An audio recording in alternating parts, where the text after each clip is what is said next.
préoccupations régionales.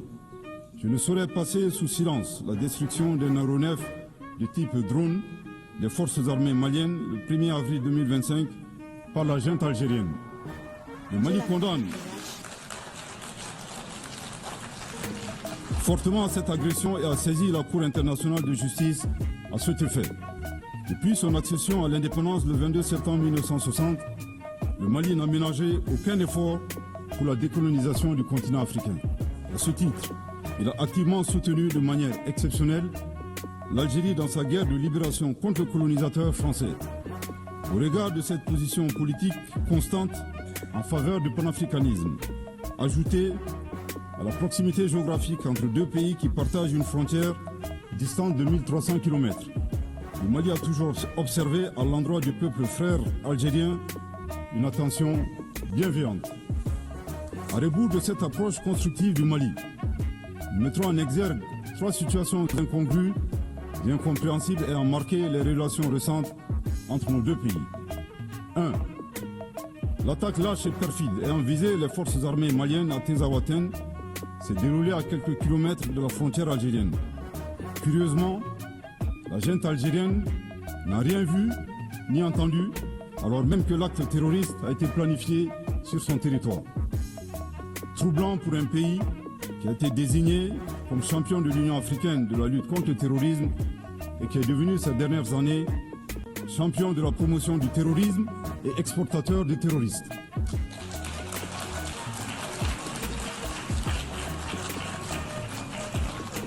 Deux, comme annoncé, la junte algérienne a annoncé un drone malien acheté sur fonds propres à la sueur du contribuable malien au motif fallacieux de la violation de leur espace aérien. Le Mali est troublé par la thèse de la junte algérienne défiant les lois de la physique et suivant laquelle un objet abattu dans l'air est capable de se déplacer à partir de son point de chute sur 22 km puis de se retrouver sur le territoire malien. En effet, il est utile de souligner que les débris du drone malien se sont retrouvés sur le territoire malien, validant nos arguments. 3. Le 4 septembre 2025, le gouvernement malien a informé l'opinion du dépôt d'une requête introductive d'instance auprès de la Cour internationale de justice contre la junte algérienne concernant la destruction du drone. Dans un communiqué du ministère algérien des Affaires étrangères, en date du 19 septembre 2025, nous avons appris avec une profonde stupéfaction une allégation suivant laquelle le dépôt de la requête malienne a été motivé par la conférence de presse du ministre algérien des Affaires étrangères intervenue le 13 septembre 2025 et lors de laquelle il niait le dépôt de la requête malienne auprès de la Cour internationale de justice. Nous faisons observer au ministre que le dépôt de la requête annoncé par le Mali le 4 septembre n'a jamais signifié son enregistrement automatique par la Cour internationale de justice. Le Mali rappelle que la diplomatie vise à défendre les intérêts de son pays. En supposant que la plainte malienne ait été déclenchée par sa conférence de presse. L'énergumène d'Alger démontre que sa vision de la diplomatie est de pousser les autres pays à poursuivre son pays devant des instances internationales, devenant ainsi un performant autobuteur, populairement appelé au Mali Yabé. C'est troublant.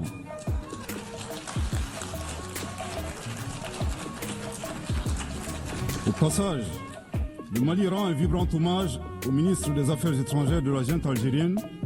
En effet, le mensonge corrompant tout, il vient d'ôter toute crédibilité à la version algérienne de la destruction du drone malien. Aussi, nous n'avons point été surpris par la fuite en avant de la junte algérienne qui a refusé de donner son consentement à la compétence de la Cour internationale de justice suite à l'affaire de la destruction du drone malien, craignant ainsi d'être démasqué publiquement comme agresseur et soutien du terrorisme international.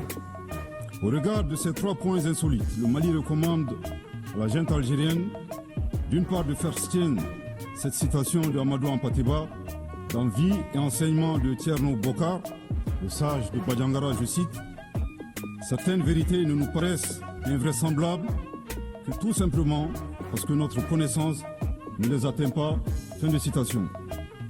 Nous les invitons à chercher à connaître. le Mali et les valeurs qu'incarnent les Malidéens. Aussi, face aux assauts et à l'adversité, nous ne serons pas des spectateurs. Pour chaque balle tirée contre nous, nous réagirons par réciprocité. Pour chaque mot employé de travers, nous réagirons par réciprocité. D'autre part, il est vivement recommandé à la junte algérienne d'organiser à Tinzaouaté en Algérie un festival international annuel dédié à l'artifice de l'intelligence humaine. Du haut de cette tribune, nous appelons la junte algérienne à cesser de soutenir le terrorisme international et à s'impliquer résolument dans la promotion de la paix et de la sécurité dans un esprit constructif en respectant la souveraineté des États. Je répète, du haut de cette tribune, nous appelons la junte algérienne à cesser de soutenir le terrorisme international et à s'impliquer résolument dans la promotion de la paix et de la sécurité dans un esprit constructif en respectant la souveraineté des États. Je répète pour une dernière fois, du haut de cette tribune, nous appelons la junte algérienne à cesser de soutenir le terrorisme international et à s'impliquer résolument dans la promotion de la paix et de la sécurité dans un esprit constructif et en respectant la souveraineté des États. À bon entendeur, tant pis.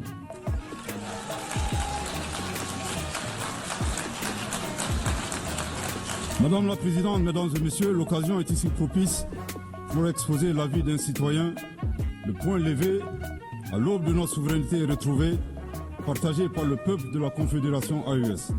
Notre confédération est composée de nations combattantes, une terre de résistance. Ce que nous affrontons, ce n'est pas un simple conflit intérieur, c'est une guerre hybride soutenue par des intérêts impérialistes où les ennemis de la paix portent parfois des cravates. Si l'ONU continue à feindre l'ignorance, elle cessera d'être la somme du monde et deviendra le bras passif de l'injustice mondiale. Nous disons ceci, la Confédération AES n'a pas peur, elle ne cédera pas, elle résistera encore et toujours.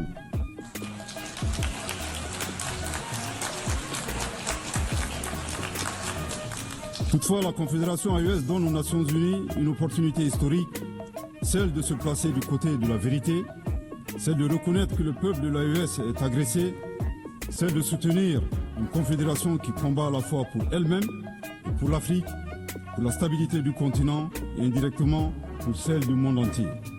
L'histoire jugera, et jugera ceux qui ont armé les forces du mal, et jugera ceux qui ont détourné le regard, et jugera ceux qui ont oublié que la justice est la seule voie vers la paix durable.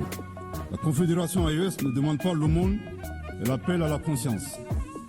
Pour conclure, je voudrais réaffirmer ici l'attachement de la Confédération des États du Sahel aux valeurs, aux buts et aux principes de la Charte des Nations Unies. Aussi, la Confédération AES indique qu'on ne peut être mieux ensemble qu'à la condition d'œuvrer collectivement pour un multilatéralisme à visage humain, fait de dialogue, fondé sur le droit, la coopération et la solidarité entre les peuples, promouvant la paix et le développement dans le respect de la souveraineté des États. Cependant, nous ne pouvons et nous ne devons continuer à faire la même chose durant des années à venir pour espérer des résultats différents. Il y a un besoin urgent de réforme à opérer dans notre cadre multilatéral existant, incarné par notre organisation commune. La célébration des 80 ans de l'ONU nous offre cette opportunité historique pour adapter l'organisation aux réalités du moment, capable de répondre efficacement aux défis présents et futurs. La Confédération AES reste disposée à jouer toute sa partition dans la quête de réponses collectives visant à préserver les générations futures du fléau de la guerre, à assurer un développement harmonieux pour tous et à promouvoir et protéger les droits humains. Que Dieu bénisse la Confédération des États du Sahel et préserve son peuple des forces obscurantistes et destructrices du monde. Que Dieu bénisse le Mali et préserve les Maliens des forces obscurantistes et destructrices du monde. Que Dieu bénisse l'Afrique et préserve les Africains des forces obscurantistes et destructrices du monde. Que Dieu bénisse le monde et préserve l'humanité entière des forces obscurantistes et destructrices du monde. Je vous remercie de votre très aimable attention.